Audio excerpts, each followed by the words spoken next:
You have been trying to fix a feeling for a long time. Maybe you filled it with people, with plans, with noise, with scrolling through a phone at midnight, hoping something would make the emptiness feel smaller. And sometimes it worked for a little while, but then the room went quiet again, and the feeling came back, exactly where you left it. And somewhere along the way, you started to wonder, what is wrong with me? Why does this keep coming back? Why do I still feel this way even when everything around me looks fine? Here is what nobody told you. Nothing is wrong with you. That feeling you have been trying to escape, it is not a sign that something is broken. It is not a sign that you are behind in life. It is not a sign that you need more friends, more success, or more of anything this world can offer. It is a sign that you are human, and that you were built with a space inside you that nothing in this world was ever designed to fill. Think about that for a second. What if the loneliness you have been running from was actually the most honest thing about you? What if it was never asking to be fixed? What if it was asking to be followed? Because that emptiness has a direction, and it has been pointing somewhere this whole time. Today we are going to follow it together, all the way to where it leads. And I promise you, what is waiting at the end of that direction is not more emptiness. It is the only thing that was ever going to be enough. Let me ask you something. Think about the best moment you have ever had with another person. A moment where you felt truly seen, truly loved, truly close to someone. Maybe it was a conversation that went on for hours. Maybe it was a friendship that felt like home. Maybe it was a moment with someone you loved deeply and everything felt right. Now be honest. Even in that moment, was there still something, a quiet something, sitting just underneath all the warmth, a small part of you that was still not quite reached? Most people feel this and blame themselves. I am too hard to love. I ask for too much. I do not know how to let people in. But that is not what it is. That quiet, unreached place is not a flaw in you, and it is not a flaw in the people who love you either. It is something else entirely. Ibn al-Qayyim wrote something that once you hear it, you cannot unhear it. He said that the heart was created with a need that only Allah can meet. Not partially, not mostly, only. Every human being you have ever loved is limited. They get tired, they misunderstand you, they have their own pain that takes up space. They cannot be present with you every moment. They cannot know every part of you. They will not always say the right thing at the right time. Not because they do not care, but because they are human, just like you. And a human heart, no matter how loving, cannot fill what only Allah was designed to fill. Think about it this way. You would not blame a glass of water for not satisfying your hunger. Water is real, water is good, water is necessary. But it was not made for that. Hunger needs food, and no amount of water changes that. The emptiness you feel is not hunger for more people or better people or closer people. It is hunger for Allah. And this is not a poetic idea. This is a design. Allah subhanahu wa ta'ala built that space inside you intentionally. Not as a punishment, not as a test of how well you can cope with pain, but as a compass, a built-in direction finder that keeps pointing back to Him no matter how many other things you try to fill it with. And here is what makes this so important to understand. Every time you felt that emptiness come back, every time the room went quiet and that feeling returned despite everything you did to keep it away, that was not failure. That was the compass working exactly as it was designed to. It was pointing home. The problem was never the emptiness. The problem was that we were taught to see it as something wrong, something to solve, something to escape from as quickly as possible. But what if you stopped running from it for just a moment? What if you sat with it and asked it honestly, where are you trying to take me? Because it has an answer. it has always had an answer. And that answer is the beginning of everything we are going to talk about today. Here is something worth being honest about. Most of us are very good at not sitting with ourselves. The moment the quiet comes, we fill it immediately, almost automatically, before we have even made a conscious decision to do it. The phone comes out, the music goes on, the TV stays running in the background even when nobody is really watching. We call someone not because we have something to say, but because silence feels like something we need to escape from. And we are living in a time where escaping silence has never been easier. There is always something to scroll through, always something to watch, always a notification pulling your attention somewhere new before the last one has even settled. We have built an entire world designed to make sure you never have to sit alone with yourself for more than a few seconds. And yet, the emptiness keeps coming back. You can outrun it for a day, sometimes for a week, but it always finds you again, in the gap between one distraction and the next. In that moment right before you fall asleep, when the phone is finally down and the room is finally quiet, there it is. And here's the question worth sitting with. Why does it keep coming back no matter what you do? Because the noise was never actually addressing it. The noise was just covering it. And there is a very big difference between solving a problem and covering it. Think about a wound. If you cover a wound without cleaning it, it does not heal. It stays underneath. And the longer it stays covered without being addressed, the worse it gets.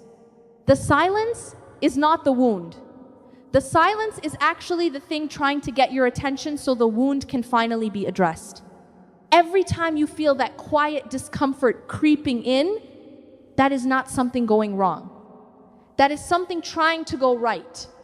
Ibn al-Qayyim talked about how the soul has a hunger.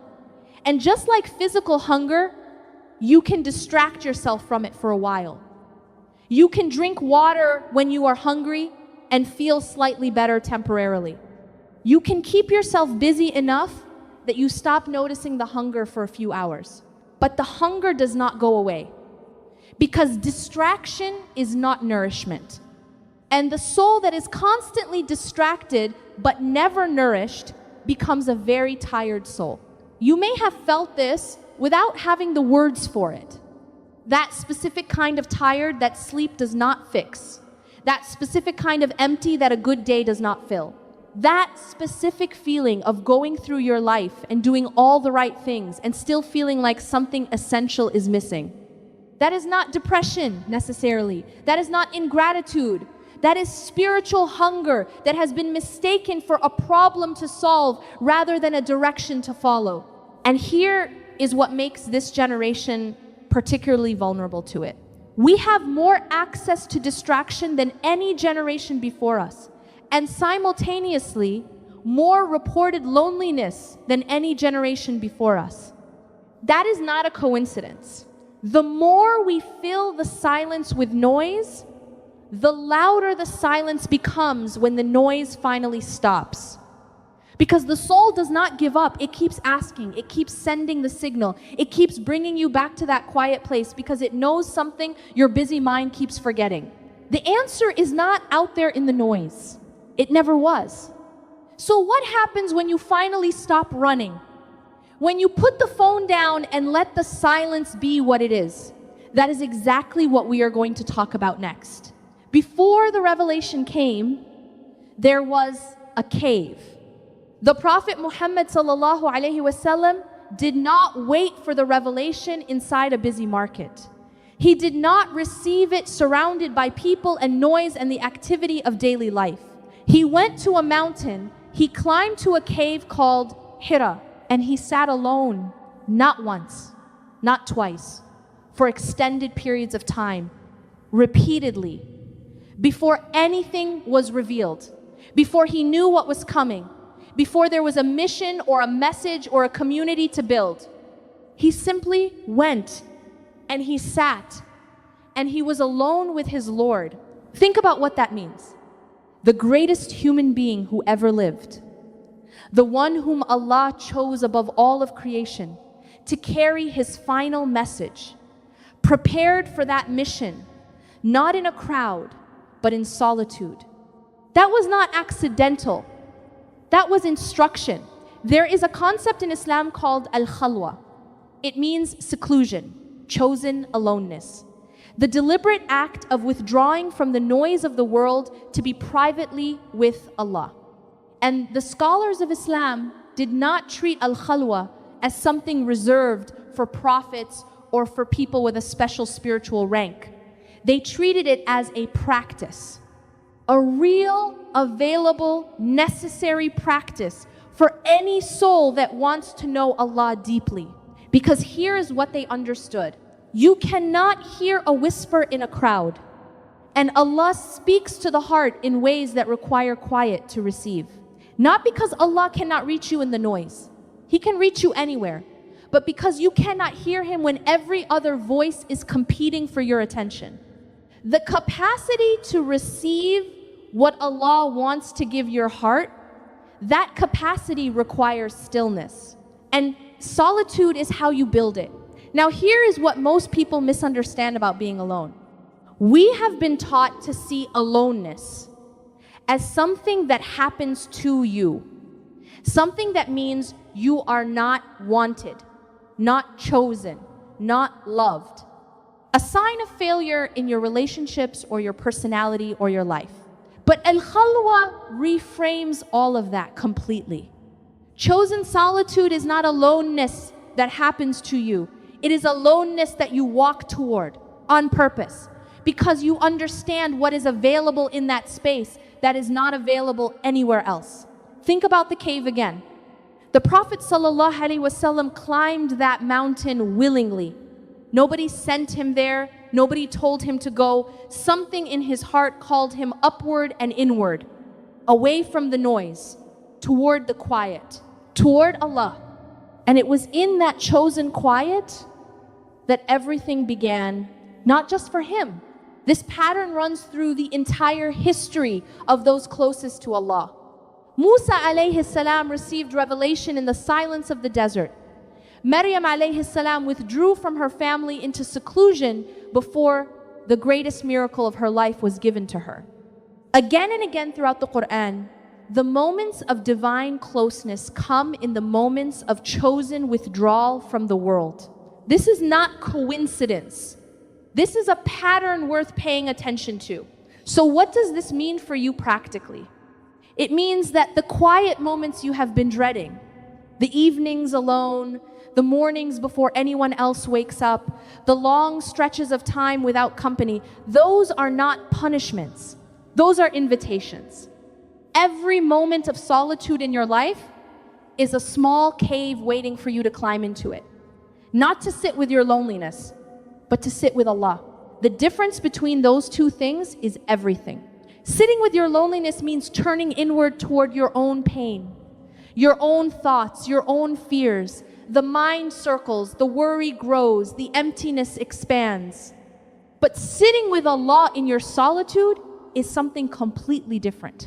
It is turning the quiet outward, upward, toward Him, and discovering that the silence you were afraid of is not empty at all.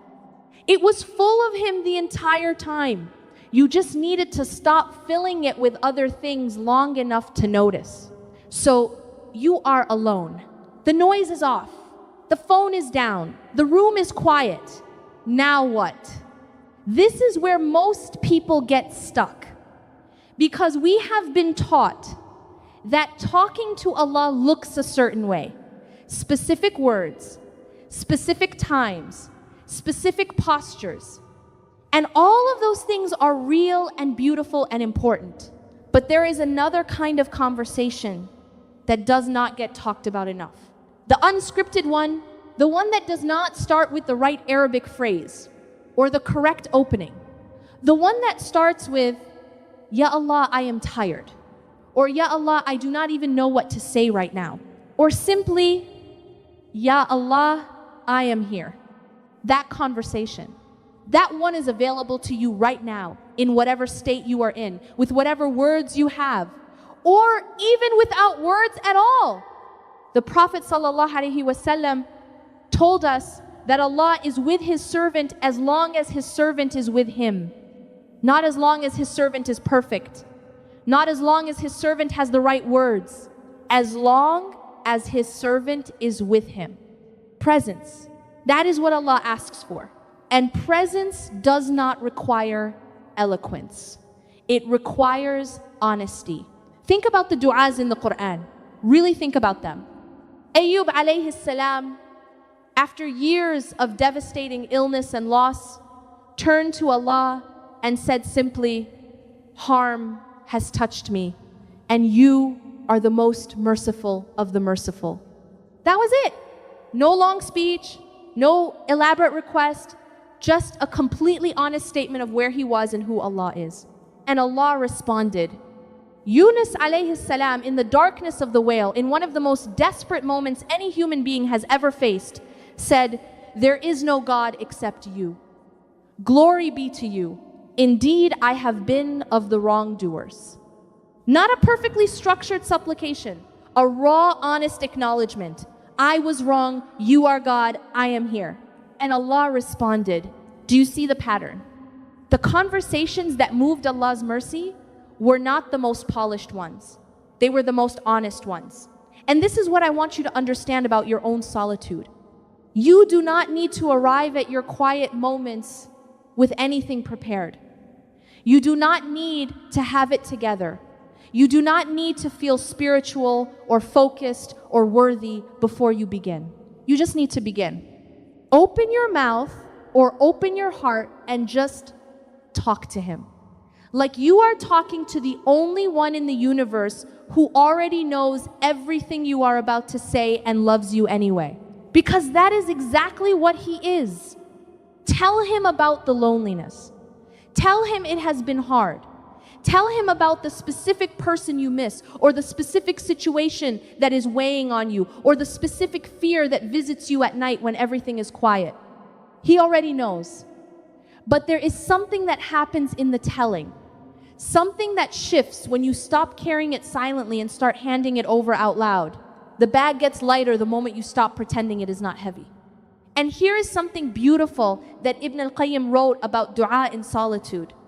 He said that the person who pours themselves out before Allah in private, in the quiet moments that nobody else sees, that person is building something that cannot be built any other way. A direct, living, breathing relationship with Allah.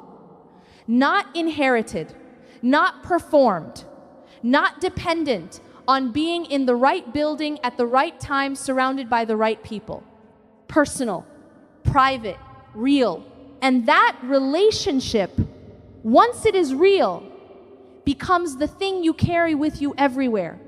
Into the noise, into the crowd, into the difficult days and the confusing seasons and the moments when everything around you feels uncertain. You carry the quiet with you. Because the quiet is not a place anymore, it is a connection. So tonight, or tomorrow morning, or in whatever small pocket of stillness your life allows, sit down, get quiet, and just talk to Him. Not perfectly, not formally, not with the right words or the right feeling. Just honestly. That is enough to begin something that does not end. There is a specific kind of loneliness that is harder than just being alone. It is the loneliness of feeling like nobody truly sees you. You are around people, you function, you show up, you do what is required, but somewhere underneath all of that is a quiet ache. A feeling that if people really knew what was going on inside you, they would not know what to do with it. Or they would not care enough to stay, and so you carry it alone. If you have ever felt that, I want to introduce you to two of Allah's names that were made exactly for that feeling. The first is Al-Wali. Al-Wali means the protecting friend, the guardian, the one who is not just aware of you, but actively close to you, actively involved in your affairs, not watching from a distance, present, near, engaged with the details of your life in a way that no human being has the capacity to be. Think about what a true wali means in human terms. A wali is someone who stands beside you, who takes your affairs seriously, who does not leave when things get complicated, who sees your vulnerability and moves toward you rather than away. Now imagine that quality, unlimited, without fatigue, without distraction, without the human limits that cause even the most loving people in your life to sometimes fall short. That is al-wali. Allah is not a distant observer of your life. He is your wali, actively close, actively protective, actively present in every moment you have ever felt most alone. The second name is al-anis, and this one is rare. It is not discussed as often as it should be. Al-anis comes from the root uns, and uns in Arabic does not just mean companionship. It means the specific feeling of warmth and ease and comfort that comes from being with someone whose presence makes you feel safe, at home, at rest. You know that feeling when you are with someone and you do not have to perform or explain or manage how you come across, when you can just be, and their presence alone makes everything feel more bearable? That quality of companionship, that specific feeling, that is uns, and al-anis is the one who provides that feeling in its purest and most complete form. Not sometimes, not when he is in the mood, not dependent on whether you showed up perfectly or said the right things or had a good week. Always, in your worst moments, in the 3 a.m. moments, in the moments when you feel most unlovable and most unseen and most certain that nobody would choose to sit with you if they really knew you. Al-Anis is already sitting with you. And here is what these two names together mean for your loneliness. You have never actually been alone. Not once. Not for a single moment of your entire life. Every room you sat in by yourself. Every night that felt too quiet. Every moment you reached for your phone because the silence was too heavy to sit with. In every single one of those moments, Al-Wali was present. Al-Anis was there. The one who sees everything you are carrying and is not overwhelmed by it. The one whose presence brings us that deep, settled ease, and who has been offering it to you in every quiet moment you have ever tried to escape. You were not sitting alone in those moments. You were sitting with Allah, you just did not know it yet. And this is why learning Allah's names is not an academic exercise. It is not information to memorize for its own sake. It is one of the most practical and life-changing things a person can do. Because when you know that Al-Anis is real, the silence changes. It stops being empty. It stops being something to fill or escape or endure. It becomes a place where someone is already waiting. Someone who has always been there. Someone who has never once found you too much. Someone who will never leave. And when that truth moves from something you know in your mind to something you feel in your chest, the loneliness does not just get smaller. It transforms into something else entirely. Something shifts when you start building a real connection with Allah. Not overnight, not in one sitting, but gradually, quietly, over time, something in the way you move through the world begins to change. And the change is not what most people expect. It is not that you stop needing people. It is not that relationships matter less or that you become someone who prefers to be alone. Human connection is a gift from Allah. It is real and important and something He placed inside us as a genuine need. The change is something more specific than that. You stop being desperate. And there is a very big difference between needing people and being desperate for people. When your connection with Allah is weak, every relationship carries a weight it was never meant to carry. You need this friendship to make you feel worthy. You need this person to make you feel seen. You need this relationship to fill the space that has been empty for so long. And relationships cannot survive that weight. They buckle under it, they disappoint you, they pull away. Not always because something is wrong with the relationship. Sometimes because what you are asking from another human being is something only Allah can provide. And when they cannot give it, the emptiness returns louder than before. Because now it comes with the added weight of feeling let down. But when your connection with Allah is real, something changes in what you bring to your relationships. You arrive with less hunger and more generosity. You arrive able to give rather than only reaching out to take. You arrive whole enough that another person's limitations do not devastate you. Their bad day does not become your crisis. Their inability to always say the right thing does not shake your sense of being loved. Because your sense of being loved is no longer resting entirely on them. Think about what it feels like to eat a full meal before going to a dinner party. You can enjoy the food, you can appreciate it, but you are not desperate for it. You are not sitting at that table thinking, if this food does not come quickly, I am not going to survive. That desperation changes everything about how you experience the meal. And the same is true for relationships. When the deep hunger of the soul is being met by Allah, you can enjoy people. You can love them. You can be genuinely present with them. But you are not sitting across from them thinking, I need you to complete me. I need you to be enough. I need you to fill this space, or I do not know what I will do.